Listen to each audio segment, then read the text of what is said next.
Hayatta bir tek şey öğrendim. Benim hayatımın bir tane önemli işi vardır. Hep bildiğim işi yaptım. Bütün kazandığımı buraya yatırdım. Çünkü başka işe girmedim.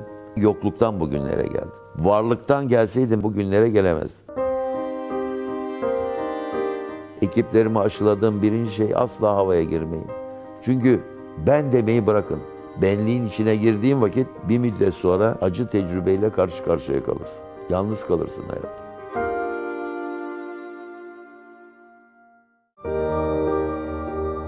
Bu yaşa geldim. 55 yılımı bitirdim sektörde. Hala yeni bir şey öğreniyorum. Hala. Hele bundan sonra o kadar çok öğrenecek yeni düzende. Bu X, Y, Z kuşağında o kadar öğreneceğimiz şey var ki çoğuna da adapte olmak mümkün değil. Bunun sonu yok bu işlerin. Dünyanın her gün değişiyor. Ve o değişime ayak uyduramazsan hem markan gidiyor hem kendin gidiyorsun hem şirketin gidiyor. İstanbul Erkek Lisesi'nde okuyorum. İstanbul'un en büyük ticaret merkezi Kapalı Çarşı, Mahmutpaşa, Sultanhamam. En büyük tüccarlar da Sultanhamam'da olurdu. Babam da kumaş işiyle uğraşıyor. Babam dedi ki oğlum bu 3 aylık yaz tatilinde sen mahallelerde top oynayacağına benim dedi çok yakın bir arkadaşım var Kapalı Çarşı'da. Onunla da konuştum. O da razı oldu. Sen gideceksin dedi Kapalı Çarşı'da. Benim arkadaşımın dükkanında çalışacaksın. Peki baba dedim. Yaş 12. Yaz tatili. İstanbul Erkek Lisesi'nde ortaokulun 1. senesini geçtik. Babamın arkadaşı İsmail Drahor. Hiç unutmuyorum. Allah rahmet eylesin. Mekanı cennet olsun inşallah. Kapalı Çarşı. Kapalı Çarşı da müthiş bir yer. Yani 500'lük yıllık bir tarihi eser. Dünyanın ilk AVM'si orası. 500 yıl evvel yapılmış, inşa edilmiş. Gittim, elini öptüm ustamızın. Ne yapacağız dedi. Dedi ki oğlum dedi, sen bu hanın sorguçlarının kapısı, Kalpakçılar Caddesi'nin bulunduğu yerde çığırtkanlık yapacaksın dedi. Çığırtkanlık ne demek? Yani kapıda bağıracaksın. Bayan, bayan, mantoya bak bayan deyip kolunla da işaret edeceksin. Hanın kapısından içeride dükkanı işaret edeceksin. Kadın mantoları burada diyeceksin. Mantolar burada. Bir iki sesimiz müsait oldu, olmadı, bağırdık, çığırdık. Hakikaten de başladım bu işi iyi yapmaya yani. Böyle bir ay geçtikten sonra sesim tonu da güzeldi. Ondan sonra sevdim. Bu çığırtkanlık güzel iş. Ve faydalı olduk. Ufak ufak da bana 3-5 kuruş da para veriyordu. O da hoşuma gidiyordu. Çığırtkanlık yaptım ben. Ortaokulun sonuna kadar. Okul hayatımızın sonunda babam bir rahatsızlık geçirdi. Ciddi bir rahatsızlık o günün şartlarında. İşte babamı tedaviye aldılar. Baktık olmuyor, sıkıntılı bir dönem. Ben de lise bitmiş ve mağazada çalışmaya başladık. Ben bir müddet sonra baktım ki bu kendimizi yağımızla kavrulmakla bu iş olmuyor. Normal sıradan bir kumaş mağazasıyız. Çalışmak lazım. Etraftaki kumaş mağazalarına bakıyorum.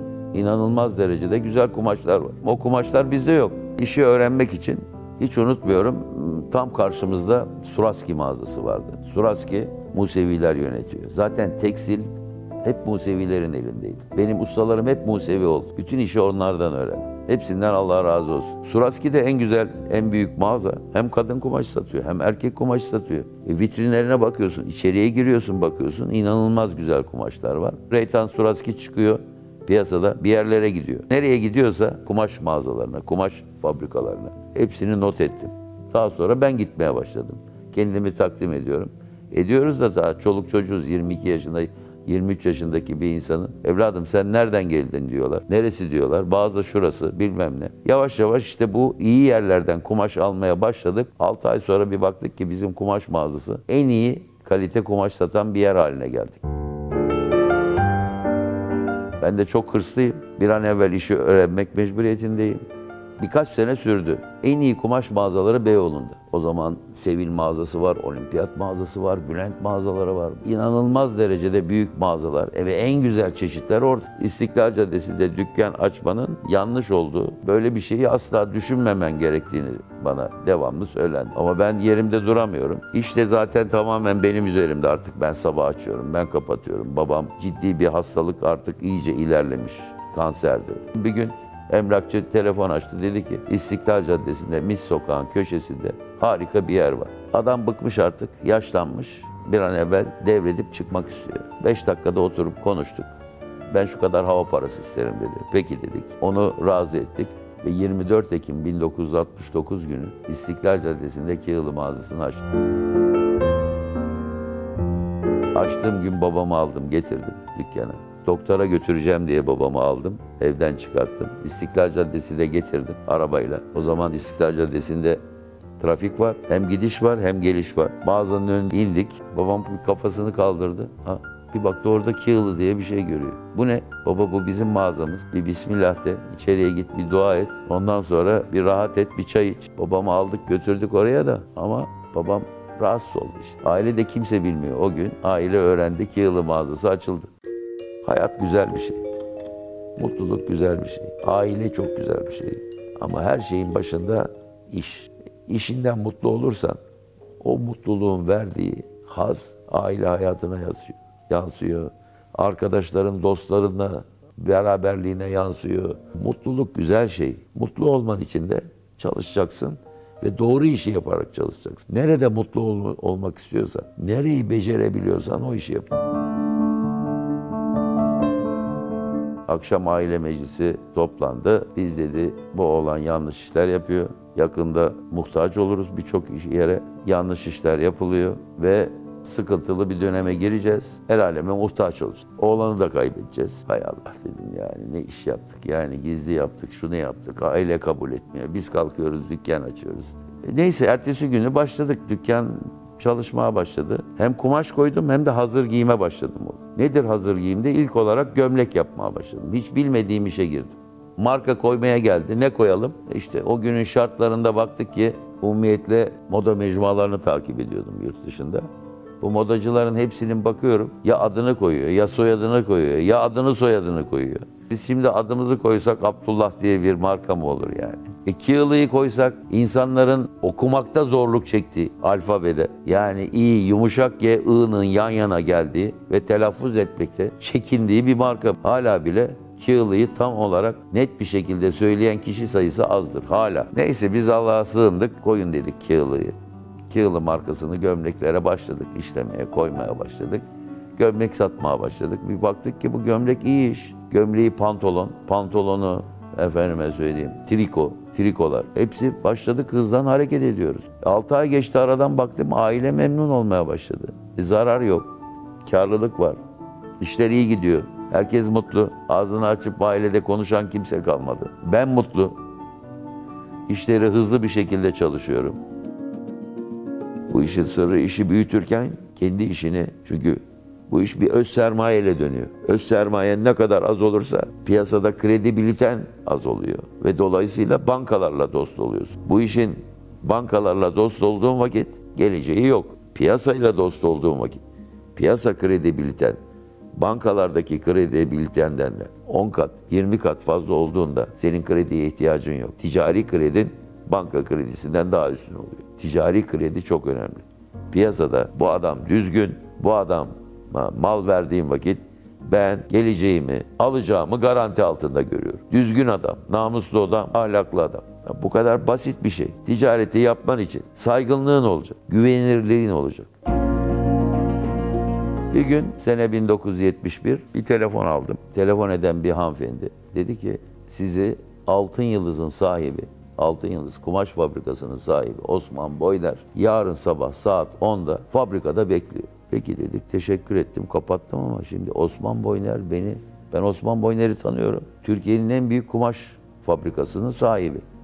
Ertesi günü tıpış tıpış, sene 1971, 28 yaşındayım. Gittik ezile büzüle, işte odasına aldılar, bir çay ikram etti. Nasılsın oğlum dedi, ne yapıyorsun, ne var ne yok. Mağazam varmış, işte. Hem kumaş satıyormuşsun, hem hazır giyim satıyormuşsun. Bayağı da muvaffak olmuşsun.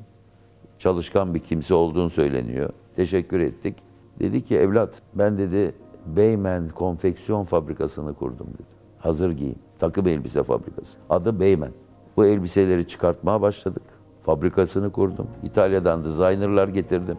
Ve dedi elbiseler çıkmaya başladı. Peki ben ne yapacağım efendim dedim. Sen git dedi ilk önce şu elbiseleri bir gör dedi. Arabasını, şoförünü verdi. Topkapı'ya gittik. Hayatımda ilk defa konfeksiyon fabrikasını gördüm. Takım elbise, bant sistemi. Yüzlerce kişi çalışıyor. Türkiye'de ısmarlama üzerinde kurulu bir düzen. Hazır giyim diye bir şey yok. Türkiye'nin ilk hazır giyim konfeksiyon markası Beymen. Fabrikayı gördük, geldik. Nasıl buldun dedi. Harika efendim. Peki dedi bunu satmak ister misin? Nasıl dedim. Evlat dedi sana dedi Beyoğlu'ndaki mağazana bayilik vereceğim dedi. Bu elbiseleri satman için dedi. Satar mısın dedim. Satmaz olur muyuz efendim? İşimiz bu. Elbiseyi başladık satmaya. Reklamlar başladı. Beymen. Beymen'le fark edilirsiniz. Müthiş bir reklam. İnanılmaz bir Beymen'e karşı talep başladı. Mal yetiştiremiyorduk. Hem bir taraftan benim mağazada kığılı mamulleri satılıyor. Üst katında da Beymen satılıyor. Bir yılın üzerinde gitti bu iş. Bir gün yine Osman abi işte ara ara konuşuyoruz. Gidiyorum. Vaziyeti anlatıyorum. Bir de başlarında bu işin başında moda desinatörü Kerim Kerimov hala yaşıyor. Benim en büyük hocam. O var. Osman abi bir gün beni tekrar çağırdı. Dedi ki evlat en iyi çalışan bayi sensin. Ama bu böyle devam etmeyecek. Yani mağaza açmamız lazım. Beymen mağazaları. Olur efendim dedim. Nasıl yapacağız? Beyoğlu'nda dedi yer bak. Senden ortak olacağız dedi. Bir şirket kuracağız. %40'ı senin, %60'ı bizim. Peki dedim. Hiç unutmuyorum. İhaleye girdim. Aylık 35 bin lira kirayla orayı tuttu Beymen'in. Yerini tuttuk. 3 ayda dükkanın dekorasyonunu bitirdik. 1973 senesinin tahmin ediyorum Nisan ayıydı. Beymen mağazasını, ilk Beymen mağazasını açtık. Karşımızda da Vakko vardı. Vakko bir karşımızda, Beymen bir karşımızda, Kığılı da öbür köşedeydi. İşi öğrendikten sonra hızla büyüyoruz. Gittikçe büyümeye başladık. Beymen'de mal yetiştiremiyoruz. Bir tek gitmeyen, iyi olmayan taraf var. Türkiye o yıllarda enflasyon aylık %10'ların üzerindeydi. Yıllık enflasyon %120'ler civarında. Osman abi hiç kar dağıtmıyor. Ben bir maaşa çalışıyorum devamlı. Çalışıyoruz. Edilen kar, sene sonunda ettiğimiz kar hep içeride kalıyor. Yani benim param içeride kalıyor. Dolayısıyla benim param da bu enflasyondan dolayı ne kadar çalışırsam çalışayım erimeye başladı. Kar dağıtmayınca bir gün Osman abiye dedim ki artık Osman abi yani bu karı dağıtın bir miktar biz de ettiğimiz karda nasibimizi alalım. Osman abi dedi ki ya ben bu işi yapamam biz kar dağıtmıyoruz dedi. Ya o zaman dedim abi bana müsaade edersen ben ayrılayım. Nasıl istersen dedi. Hissemi aldım. %40 hissem kaç liraysa defter tutarı aldım. Aldıktan sonra birkaç ay sonra Kığılı konfeksiyon fabrikasını kurdum. 1979'da toptan satış ağını kurmuştum. Türkiye'de bayilerimiz vardı. Onlara toptan gömlek, pantolon, ceket, triko bunları satıyorduk. Her vilayette çeşitli, herkesin kendine göre bir mağazası var. 85'te ihracata başladık. Hızlandı, iş büyüdü. İmalatımız arttı. Adet imalatımız artmaya başladı. Günde aşağı yukarı 50 ile başladık. 50 ile başladığımız iş günlük 500'e çıktı. Sene 94'ler, 95'lerde. Günlük 500 takım elbise yapıyorduk. Düşünebiliyor musun? 1994 yılında hiç unutmuyorum. O kadar çok şeyler oldu ki o tarihlerde. Dolar bir gün 14 liraydı, 42 liraya fırladı. 21 Nisan. Bu repo dönemi başladı. Ticarette ahlak bozuldu. Baktık ki bu iş olmayacak. Yani bayilik sistemini kaldırdım. Çok az bir bayiye mal vermeye başladım. Ve bir adım attım. Yepyeni bir adım. Mağazacılık. Galeryada başladık. Derken arkasından Akmerkez, işte İstanbul'da Kapitol, Karosel, Ankara, Migros, Antalya, AVM'ler hepsine girdik.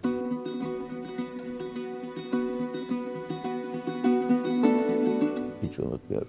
19 Şubat 2001 günü Türkiye'nin kara bir günü. Birdenbire dolar 680 lira. Finans sektörü batma noktasına girmiş. Müthiş sıkıntı var. Dükkan kiraları dolarla. Bu parayı nasıl ödeyeceğiz? İş kesildi. İşler stop. Türkiye inanılmaz bir krize girdi. Kriz, resmen kriz. Ekiplerimi aşıladığım birinci şey asla havaya girmeyin. Çünkü ben demeyi bırakın. Bakın bu hayatta ben demeye başlarsan sıkıntı başlar. Ben yapıyorum, ben ediyorum, ben şöyle biliyorum. Ben yok. Herkes biliyor, herkes yapıyor. Benliğin içine girdiğin vakit bir müddet sonra acı tecrübeyle karşı karşıya kalırsın. Yalnız kalırsın hayatta. Benim en büyük özelliklerimden bir tanesi sektörün hepsine, bütün arkadaşlarım, rakibim dahi olsa elimden geldiği kadar doğrular neyse doğruları söylemek ve yardımcı olmak. Kurduğumuz derneklerde hep etik kurulu başkanlığına beni getirirler. İki kişi arasında anlaşmazlık olursa ben gider çözerim. Ne yaptık? O krizden nasıl çıktık? Aradan işte arkadaşlarım var hiç unutmuyorum. Bir araya geliyoruz, toplanıyoruz. Ya ne yapacağız, ne edeceğiz, nasıl çıkacağız? Mağazadan içeriye adam girmiyor. Üç arkadaş bir araya geldik. Ya dedik ki biz bu sektörü bir toplayalım. Bu kadar kişi var, bu kadar arkadaşımız var. Bir araya gelelim, bir konuşma yapalım. Bir kere birinci sıkıntı dolar. Dolar artıyor, dükkan kiraları. Nasıl çıkacağız? Dediler ki bir heyet kuralım. Bu kurduğumuz heyet hepimizin adına AVM'leri dolaşsın. Bu kira işinin nasıl o hallolacağını çöz. Açtık AVM'lerden randevu istedik. Dedik ki ya vaziyet böyle böyle.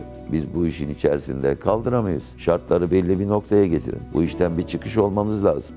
Yani biz iş yapamazsak, kirayı ödeyemezsek sonucunda senin AVM'n de kapanacak. 2001 krizinde bendeki mağaza adedi 17. Çalışan sayımız 209. 17 mağaza, 209 çalışan. Hiç fire vermedik. Ama böyle devam etseydi batacaktık yani. Sektör kararını kendi verdi. Fiyatları aşağı çektik. Sadece ve sadece genel gideri üstüne koyaraktan maliyetin üzerine. Genel gider masraflarını koyaraktan mağazalarımızda bir reklam kampanyasıyla başladık. İş tekrar eski hızını almaya başladı. Bizde şu anda 200 mağaza var. 70 vilayette servis yapıyoruz. Her açtığımız mağazadaki çalışan kişi sayısı, kendi içimizden yetiştirdiğimiz elemanlar, dışarıdan yeni bir eleman almıyoruz. 2 yıl akademiyi kurduk, sistemi kurduk ve altyapımızı kurduktan sonra bugünlere geldik. Hayatta bir tek şey öğrendim. Benim hayatımın bir tane önemli işi vardı. Ben hayatımda hep bildiğim işi yaptım. Benim en iyi bildiğim iş erkekliğim. Benim arkadaşlarımın birçoğu kazandığı parayı hiç anlamadığı işe girdiler. Benim yanılma payım da ya %2 ya %3, %5 olmaz yani. Bildiğim işi yapıyorum kardeşim yani. En iyi bildiğim iş bu. 1,5 yıllık pandemi döneminde her gün işe geldim. Kaymakamdan izin aldım, işime geldim. Bir kere patron moralini bozmayacak kardeşim. Eğer ben moralimi buraya moralsiz gelirse, yüzüm gülmeden gelirse, benim yanımda çalışan bunu görürse, o da aynı şekilde bürünüyor. Demek ki işler kötü gidiyor, patron moralsiz. Dolayısıyla sıkıntı başlıyor. Patron her zaman güçlü olacak, moralli olacak ki etrafındaki kişilere o gücü ve morali dağıtabilsin. Onun için ben işe hep moralli gelirim. En önemli özelliğim de bugünün işini yarına bırakmak. Hiç sevmediğim şey hayatta. Fenerbahçe hayatımın en önemli parçalarından bir tanesi. 30 yılımı verdim yani. Çok görev de yaptım. Sayın Aziz Yıldırım döneminde çok yaptık görevi. En büyük mutluluğum Feneryum'dur. Fenerbahçe yani benim hayatımın en önemli yeri. Yıllarımı da verdim. İyi ki de vermişim. Ne mutlu bana.